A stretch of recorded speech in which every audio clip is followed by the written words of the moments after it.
नमस्कार दोस्तों, स्वागत है आप लोगों का फिर से इस चैनल पर। तो दोस्तों, वीडियो बहुत रोमांचक है, इसलिए वीडियो को लास्ट तक जरूर देखें और वीडियो को एक लाइक जरूर करें। तो हम जानेंगे इंद्र के 8 कारनामे जिसके कारण वे हो गए बदनाम। हिंदू धर्म में मूलतः 33 प्रमुख देवताओं का उल्लेख मिलता है। सभी देवताओं के कार्य और उनका चरित्र भिन्न भिन्न है। हिंदू देवताओं में इंद्र बहुत बदनाम हैं। इंद्र के किस्से रोचक हैं। इंद्र के जीवन से मनुष्यों को शिक्षा मिलती है कि भोग से योग की ओर कैसे चलें। आर्यों के प्रारंभिक काल में इंद्र को आर्यों का रक्षक माना जाता था। वैसे इंद्र तो कई हुए, लेकिन कहते हैं कि शचीपति इंद्र एक मनवंतर तक स्वर्ग के अधिपति थे। उन्हें 71 दिव्य युगों तक दिव्य लोकों का साम्राज्य प्राप्त रहा। उस काल में देवताओं के अधिपति शचीपति इंद्र थे। गुरु बृहस्पति और विष्णु परम ईष्ट थे। दूसरी ओर दैत्यों के अधिपति हिरण्याक्ष और हिरण्यकश्यप के बाद विरोचन अधिपति थे। गुरु शुक्राचार्य और शिव परम ईष्ट थे। एक ओर जहां देवताओं के भवन, अस्त्र आदि के निर्माणकर्ता विश्वकर्मा थे, तो दूसरी ओर असुरों के मय दानव। इंद्र के भ्राता श्री वरुण देव देवता और असुर दोनों को प्रिय हैं। कहाँ था इंद्रलोक, जब संपूर्ण धरती बर्फ से ढकी हुई थी और बस कुछ ही जगहें रहने लायक बची थीं। उसमें से एक था देवलोक, जिसे इंद्रलोक और स्वर्गलोक भी कहते थे। ये लोक हिमालय के उत्तर में था। सभी देवता, गंधर्व, यक्ष और अप्सरा आदि देव या देव समर्थक जातियां हिमालय के उत्तर में ही रहती थीं। उपयुक्त जलवायु होने से युद्ध कर इस क्षेत्र पर सभी अपना अधिकार चाहते थे और यहाँ रहने के लिए सभी प्रयत्नशील थे। इंद्र यहाँ का राजा था और उसने अपने साम्राज्य का विस्तार हिमालय के दक्षिण में भी सभी हिमालयवर्ती राज्य पर जमा रखा था। इंद्र का चरित्र और कार्य, इंद्र को सभी देवताओं का राजा माना जाता है। वही वर्षा पैदा करता है और वही स्वर पर शासन करता है। वह बादलों और विद्युत का देवता है। सफेद हाथी पर सवार इंद्र का अस्त्र वज्र है, जो दधीचि ऋषि की हड्डियों से बना है। इस वज्र के माध्यम से इंद्र मेघ और बिजली को अपने तरीके से संचालित कर अपने शत्रुओं पर प्रहार करने की क्षमता रखता था। इंद्र किसी भी साधु और राजा को अपने से शक्तिशाली नहीं बनने देता था, इसलिए वह कभी तपस्वियों को अप्सराओं से मोहित कर पथभ्रष्ट कर देता है, तो कभी राजाओं के अश्वमेध यज्ञ के घोड़े चुरा लेता है। साम, दाम, दंड और भेद सभी तरीके से वह अपने सिंहासन को बचाने का प्रयास तो करता ही है, साथ ही वह इस प्रयास के दौरान कभी कभी ऐसा भी कार्य कर जाता है जो देवताओं को शोभा नहीं देता, जिसके कारण देवताओं को बहुत बदनामी झेलना पड़ी। हालांकि इंद्र जैसे और भी देवता थे जिनके कृत्यों के कारण उनको स्वर्ग से निकाला दे दिया गया और फिर उन्होंने पाताल लोक में जाकर अपनी एक अलग ही सत्ता कायम कर ली। आओ जानते हैं देवता इंद्र द्वारा किए गए ऐसे 8 कार्य जिनके कारण उन्हें छली और पापी तक कहा जाता है। इन कार्यों में जरूरी नहीं कि उनके द्वारा किए गए छल ही हो। उनके द्वारा ऐसे भी कार्य शामिल हैं जिसके कारण सभी देवताओं को शर्मसार होना पड़ा था। अगले पन्ने पर पहला कारनामा, असुरों से छल। संभवतः ये 9078 ईसा पूर्व की बात है, जब असुरों के राजा बलि ने स्वर्ग पर चढ़ाई कर दी थी और इंद्र सहित सभी देवताओं को वहां से भगा दिया था। उल्लेखनीय है कि वृत्र प्रथम मेघ के वंशज हिरण्यकश्यप का पुत्र प्रहलाद था। प्रहलाद के पुत्र विरोचन का पुत्र महाबली था। राजा बलि की सहायता से ही देवराज इंद्र ने समुद्र मंथन किया था। समुद्र मंथन के दौरान इंद्र ने असुरों के साथ हर जगह छल किया। जो 14 रत्न प्राप्त हुए उनका बंटवारा भी छलपूर्ण तरीके से ही संपन्न हुआ। हालांकि असुर यह सोचकर संतुष्ट हो जाते थे कि अपने को इन वस्तुओं से क्या लेना देना, अपने को तो बस अमृत ही चख कर अजर अमर हो जाना है। लेकिन जब अंत में अमृत निकला तो वहां भी उनके साथ छल हो गया। देवताओं और दैत्यों के बीच अमृत बंटवारे को लेकर जब झगड़ा हो रहा था, तब देवराज इंद्र के संकेत पर उनका पुत्र जयंत अमृत कुंभ को लेकर भाग गया। तब कुछ दानवों ने उसका पीछा किया। अंत में विष्णु ने मोहिनी रूप लेकर अमृत बांटने का कार्य किया। इस दौरान विष्णु अपनी मायावी शक्ति से अमृत का कुंभ तब बदल देते थे जब दानवों को बांटने की बारी आती। भगवान की इस चाल को राहु नामक दैत्य समझ गया। वह देवता का रूप बनाकर देवताओं में जाकर बैठ गया और प्राप्त अमृत को मुख में डाल लिया। जब अमृत उसके कंठ में पहुंच गया तब चंद्रमा तथा सूर्य ने पुकार कर कहा कि ये राहु दैत्य है। ये सुनकर भगवान विष्णु ने तत्काल अपने सुदर्शन चक्र से उसका सिर गर्दन से अलग कर दिया। फिर भी अमृत के प्रभाव से उसके सिर और धड़ अलग अलग रहकर भी अजर अमर हो गए। उसके सिर का नाम तो राहु ही है, लेकिन उसके धड़ को केतु कहते हैं। अगले पन्ने पर दूसरा कारनामा। बलि से छल। इंद्र ने राजा बलि के साथ कई बार छल किए। एक बार इंद्र और सभी देवताओं को बचाने के लिए इंद्र के निवेदन पर भगवान विष्णु ने वामन बनकर राजा बलि से छलपूर्वक 3 पग भूमि मांग ली थी। दानवीर राजा बलि ने भी दान दे दिया। उसे नहीं मालूम था कि मैं जिसे दान दे रहा हूं वे विष्णु हैं। अंत में विष्णु ने अपना आकार बढ़ाया और 2 पग में ही तीनों लोकों को नाप दिया। तब उन्होंने बलि से कहा कि अब तीसरा पग कहाँ रखूं। राजा बलि ने कहा कि अब तो भगवान मेरा सिर ही बचा है। विष्णु ने उसकी दानवीरता और सत्यवादिता के चलते उसके सिर पर पैर रखा और उसे पाताल लोक पहुंचा दिया और वरदान दिया कि तू भी देवताओं की तरह अजर अमर रहेगा और आज से तू हमेशा के लिए पाताल लोक का राजा बना रहेगा। अगले पन्ने पर तीसरा कारनामा। अहिल्या के साथ छल। देवी अहिल्या की कथा का वर्णन वाल्मीकि रामायण के बालकांड में मिलता है। अहिल्या अत्यंत ही सुंदर, सुशील और पतिव्रता नारी थीं। उनका विवाह ऋषि गौतम से हुआ था। दोनों ही वन में रहकर तपस्या और ध्यान करते थे। ऋषि गौतम ही न्याय सूत्र के रचयिता हैं। शास्त्रों के अनुसार शचीपति इंद्र ने गौतम की पत्नी अहिल्या के साथ छल से सहवास किया था। अहिल्या की सुंदरता के कारण सभी ऋषि मुनि, देव और असुर उन पर मोहित थे। देवताओं के राजा इंद्र तो कुछ ज्यादा ही मोहित हो चले थे। इंद्र के मन में अहिल्या को पाने का लोभ हो आया। बस फिर क्या था, एक दिन ऋषि के आश्रम के बाहर देवराज इंद्र रात्रि के समय मुर्गा बनकर बांग देने लगे। गौतम मुनि को लगा कि सुबह हो गई है।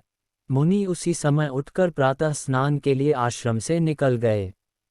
इंद्र ने मौका देखकर गौतम मुनि का वेश धारण कर लिया और देवी अहिल्या के पास आ गया। इधर जब गौतम मुनि को अनुभव हुआ कि अभी रात्रि शेष है और सुबह होने में समय है, तब वे वापस आश्रम की तरफ लौट चले। मुनि जब आश्रम के पास पहुंचे तब इंद्र उनके आश्रम से बाहर निकल रहा थे। इन्होंने इंद्र को पहचान लिया। इंद्र द्वारा किए गए इस कुकृत्य को जानकर मुनि क्रोधित हो उठे और इंद्र तथा देवी अहिल्या को शाप दे दिया। देवी अहिल्या द्वारा बार बार क्षमा याचना करने और यह कहने पर कि इसमें मेरा कोई दोष नहीं है, पर गौतम मुनि ने कहा कि तुम शिला बनकर यहाँ निवास करोगी। त्रेता युग में जब भगवान विष्णु राम के रूप में अवतार लेंगे तब उनके चरण रज से तुम्हारा उद्धार होगा। अगले पन्ने पर चौथा कारनामा। कर्ण के साथ छल। भगवान कृष्ण ये भली भांति जानते थे कि जब तक कर्ण के पास उसका कवच और कुंडल है तब तक उसे कोई नहीं मार सकता। ऐसे में अर्जुन की सुरक्षा की कोई गारंटी नहीं। उधर देवराज इंद्र भी चिंतित थे क्योंकि अर्जुन उनका पुत्र था। भगवान कृष्ण और देवराज इंद्र दोनों जानते थे कि जब तक कर्ण के पास पैदाइशी कवच और कुंडल हैं, वह युद्ध में अजेय रहेगा। तब कृष्ण ने देवराज इंद्र को एक उपाय बताया और फिर देवराज इंद्र एक ब्राह्मण के वेश में पहुंच गए कर्ण के द्वार। देवराज भी सभी के साथ लाइन में खड़े हो गए। कर्ण सभी को कुछ न कुछ दान देते जा रहे थे। बाद में जब देवराज का नंबर आया तो दानी कर्ण ने पूछा, विप्रवर आज्ञा कीजिए, किस वस्तु की अभिलाषा लेकर आए हैं। विप्र बने इंद्र ने कहा, हे महाराज, मैं बहुत दूर से आपकी प्रसिद्धि सुनकर आया हूँ। कहते हैं कि आप जैसा दानी तो इस धरा पर दूसरा कोई नहीं है, तो मुझे आशा ही नहीं विश्वास है कि मेरी इच्छित वस्तु तो मुझे अवश्य आप देंगे ही। फिर भी मन में कोई शंका न रहे इसलिए आप संकल्प कर लें तभी मैं आपसे मांगूंगा, अन्यथा आप कहें तो मैं खाली हाथ चला जाता हूँ। तब ब्राह्मण के भेष में इंद्र ने और भी विनम्रतापूर्वक कहा, नहीं नहीं राजन, आपके प्राण की कामना हम नहीं करते, बस हमें इच्छित वस्तु मिल जाए तो हमें आत्मशांति मिले। पहले आप प्रण कर लें तो ही मैं आपसे दान मांगू। कर्ण ने तैश में आकर जल हाथ में लेकर कहा, हम प्रण करते हैं विप्रवर, अब तुरंत मांगिए। तब क्षद्म इंद्र ने कहा, राजन, आपके शरीर के कवच और कुंडल हमें दान स्वरूप चाहिए। एक पल के लिए सन्नाटा छा गया। कर्ण ने इंद्र की आंखों में झांका और फिर दानवीर कर्ण ने बिना एक क्षण भी गंवाए अपने कवच और कुंडल अपने शरीर से खंजर की सहायता से अलग किए और ब्राह्मण को सौंप दिए। इंद्र ने तुरंत वहां से दौड़ ही लगा दी और दूर खड़े रथ पर सवार होकर भाग गए, इसलिए कि कहीं उनका राज खुलने के बाद कर्ण बदल न जाए। कुछ मील जाकर इंद्र का रथ नीचे उतरकर भूमि में धंस गया। तभी आकाशवाणी हुई, देवराज इंद्र, तुमने बड़ा पाप किया है। अपने पुत्र अर्जुन की जान बचाने के लिए तूने छलपूर्वक कर्ण की जान खतरे में डाल दी है। अब ये रथ यहीं धंसा रहेगा और तू भी यहीं धंस जाएगा। तब इंद्र ने आकाशवाणी से पूछा, इससे बचने का उपाय क्या है? तब आकाशवाणी ने कहा, अब तुम्हें दान दी गई वस्तु के बदले में बराबरी की कोई वस्तु देना होगी।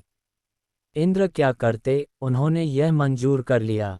तब वे फिर से कर्ण के पास गए, लेकिन इस बार ब्राह्मण के वेश में नहीं। कर्ण ने उन्हें आता देखकर कहा, देवराज आदेश कीजिए, और क्या चाहिए? इंद्र ने झेपते हुए कहा, हे दानवीर कर्ण, अब मैं याचक नहीं हूं बल्कि आपको कुछ देना चाहता हूं। कवच कुंडल को छोड़कर मांग लीजिए, आपको जो कुछ भी मांगना हो। कर्ण ने कहा, देवराज, मैंने आज तक कभी किसी से कुछ नहीं मांगा और न ही मुझे कुछ चाहिए। कर्ण सिर्फ दान देना जानता है, लेना नहीं। तब इंद्र ने विनम्रतापूर्वक कहा, महाराज कर्ण, आपको कुछ तो मांगना ही पड़ेगा, अन्यथा मेरा रथ और मैं यहाँ से नहीं जा सकता हूँ। आप कुछ मांगेंगे तो मुझ पर बड़ी कृपा होगी। आप जो भी मांगेंगे मैं देने को तैयार हूँ। कर्ण ने कहा, देवराज, आप कितना ही प्रयत्न कीजिए, लेकिन मैं सिर्फ दान देना जानता हूँ, लेना नहीं। मैंने जीवन में कभी कोई दान नहीं लिया। तब लाचार इंद्र ने कहा, मैं यह वज्ररूपी शक्ति आपको बदले में देकर जा रहा हूँ। तुम इसको जिसके ऊपर भी चला दोगे वो बच नहीं पाएगा। भले ही साक्षात काल के ऊपर ही चला देना, लेकिन इसका प्रयोग सिर्फ एक बार ही कर पाओगे। कर्ण कुछ कहते उसके पहले ही देवराज वह वज्र शक्ति वहां रखकर तुरंत भाग लिए। कर्ण के आवाज देने पर भी वे रुके नहीं। बाद में कर्ण को उस वज्र शक्ति को अपने पास मजबूरन रखना पड़ा। लेकिन जैसे ही दुर्योधन को मालूम पड़ा कि कर्ण ने अपने कवच कुंडल दान में दे दिए हैं, तो दुर्योधन को तो चक्कर ही आ गए। उसको हस्तिनापुर का राज्य हाथ से जाता लगने लगा। लेकिन जब उसने सुना कि उसके बदले वज्र शक्ति मिल गई है तो फिर से उसकी जान में जान आई। अब इसे भी कर्ण की गलती नहीं मान सकते, यह उसकी मजबूरी थी। लेकिन उसने यहाँ गलती यह की कि वह इंद्र से कुछ मांग ही लेता। नहीं मांगने की गलती तो गलती ही है। अरे, वज्र शक्ति को 3 बार प्रयोग करने की इच्छा ही व्यक्त कर देता। अगले पन्ने पर 5वां कारनामा। विश्वामित्र के साथ छल। सप्तर्षियों में से एक विश्वामित्र रामायण काल के ऋषि हैं। उनके काल में ही ऋषि वशिष्ठ थे और दोनों के बीच वर्चस्व की लड़ाई चलती रहती थी। ऋषि वशिष्ठ को देवताओं का साथ था। प्रजापति के पुत्र कुश, कुश के पुत्र कुशनाभ और कुशनाभ के पुत्र राजा गाधी थे। विश्वामित्र जी उन्हीं गाधी के पुत्र थे। विश्वामित्र ऋषि बनने से पहले एक प्रतापी राजा थे। उनके मन में ऋषि बनकर ब्राह्मणत्व प्राप्त करने की इच्छा हुई। इस इच्छा के चलते वे एक जगह पर तपस्यारत हो गए। उनकी तपस्या से घबराकर इंद्र ने तपस्या भंग करने के लिए अप्सरा मेनका को भेजा। मेनका ने कई तरह के उपक्रम करने के बाद विश्वामित्र की तपस्या भंग कर उनके मन में काम उत्पन्न कर दिया। विश्वामित्र सब कुछ छोड़कर मेनका के प्रेम में डूब गए। जब इन्हें होश आया तो इनके मन में पश्चाताप का उदय हुआ। ये पुनः कठोर तपस्या में लगे और सिद्ध हो गए। सिद्ध होने के बाद काम के बाद क्रोध ने भी विश्वामित्र को पराजित कर दिया था, जब त्रिशंकु ने उनके समक्ष सशरीर स्वर्ग जाने की इच्छा प्रकट की थी। इक्ष्वाकु वंश के राजा त्रिशंकु एक बार सशरीर ही स्वर्ग जाने की इच्छा लेकर अपने गुरु ऋषि वशिष्ठ के पास गए, लेकिन वशिष्ठ के मना करने पर वे उनको भला बुरा कहने लगे। वशिष्ठ जी के पुत्रों ने रुष्ट होकर त्रिशंकु को चांडाल हो जाने का शाप दे दिया। तब त्रिशंकु विश्वामित्र के पास गए। विश्वामित्र ने कहा कि मेरी शरण में आए व्यक्ति की मैं अवश्य ही मदद करता हूँ। तब विश्वामित्र उन्हें स्वर्ग भेजने के लिए यज्ञ की तैयारी करने लगे। यज्ञ की समाप्ति पर विश्वामित्र ने सब देवताओं का नाम ले लेकर उनसे अपने यज्ञ भाग को ग्रहण करने के लिए आह्वान किया, किंतु कोई भी देवता अपना भाग लेने नहीं आया। इस पर क्रुद्ध होकर विश्वामित्र ने अर्घ्य हाथ में लेकर कहा कि हे त्रिशंकु, मैं तुझे अपनी तपस्या के बल से स्वर्ग भेजता हूँ। इतना कहकर विश्वामित्र ने जल छिड़का और राजा त्रिशंकु शरीर सहित आकाश में चढ़ते हुए स्वर्ग जा पहुँचे। त्रिशंकु को स्वर्ग में आया देख इंद्र ने क्रोध से कहा कि रे मूर्ख, तुझे तेरे गुरु ने शाप दिया है, इसलिए तू स्वर्ग में रहने योग्य नहीं है। इंद्र के ऐसा कहते ही त्रिशंकु सिर के बल पृथ्वी पर गिरने लगे और विश्वामित्र से अपनी रक्षा की प्रार्थना करने लगे। विश्वामित्र ने उन्हें वहीं ठहरने का आदेश दिया और वे अधर में ही सिर के बल लटक गए। तब विश्वामित्र ने उसी स्थान पर अपनी तपस्या के बल से स्वर्ग की सृष्टि कर दी और नए तारे तथा दक्षिण दिशा में सप्तर्षि मंडल बना दिए। इसके बाद उन्होंने नए इंद्र की सृष्टि करने का विचार किया, जिससे इंद्र सहित सभी देवता भयभीत होकर विश्वामित्र से अनुनय विनय करने लगे। वे बोले कि हमने त्रिशंकु को केवल इसलिए लौटा दिया था कि वे गुरु के शाप के कारण स्वर्ग में नहीं रह सकते थे। इंद्र की बात सुनकर विश्वामित्र जी बोले कि ठीक है, और यह स्वर्ग मंडल हमेशा रहेगा और त्रिशंकु सदा इस नक्षत्र मंडल में अमर होकर राज्य करेगा। इस मंडल का कोई इंद्र नहीं होगा। इससे संतुष्ट होकर इंद्रादि देवता अपने अपने स्थानों को वापस चले गए। अगले पन्ने पर छठा कारनामा। मार्कंडेय ऋषि के साथ नहीं कर पाया छल। इंद्र मार्कंडेय ऋषि संवाद। मार्कंडेय ऋषि की तपस्या से घबराकर इंद्र ने उर्वशी को उनकी तपस्या भंग करने के लिए भेजा। कहते हैं कि इंद्र का शासनकाल 72 चैक्रिक चतुर्युगी युग का होता है और वह तब तक अपने पद की रक्षा के लिए कुछ भी करता है। इसी उद्देश्य से इंद्र ने मार्कंडेय ऋषि के पास एक उर्वशी स्वर्ग से भेजी गई। उर्वशी ने अपनी सिद्धि शक्ति से सुहावना मौसम बनाया तथा खूब नृत्य और गान किया और अंत में निर्वस्त्र हो गई। तब मार्कंडेय ऋषि ने कहा कि हे देवी, आप यहाँ किस लिए आई? इस पर उर्वशी ने कहा कि हे ऋषि, आप जीत गए, मैं हार गई। आप टस से मज नहीं हुए। आप सचमुच ब्रह्मज्ञानी हैं, लेकिन यदि मैं आपसे हार कर स्वर्ग गई तो मेरा मजाक उड़ाया जाएगा। इंद्र की उलाहना का सामना करना होगा। उर्वशी ने कहा कि इंद्र की पटरानी मैं ही हूँ। इस पर मार्कंडेय ऋषि ने कहा कि जब इंद्र मरेगा तब क्या करेगी? उर्वशी बोली, मैं 14 इंद्र तक बनी रहूंगी। मेरे सामने 14 इंद्र अपनी अपनी इंद्र पदवी भोग कर मर जाएंगे। मेरी आयु स्वर्ग की पटरानी के रूप में है। इसी तरह एक ब्रह्मा के दिन एक कल्प की आयु एक इंद्र की पटरानी शची की है।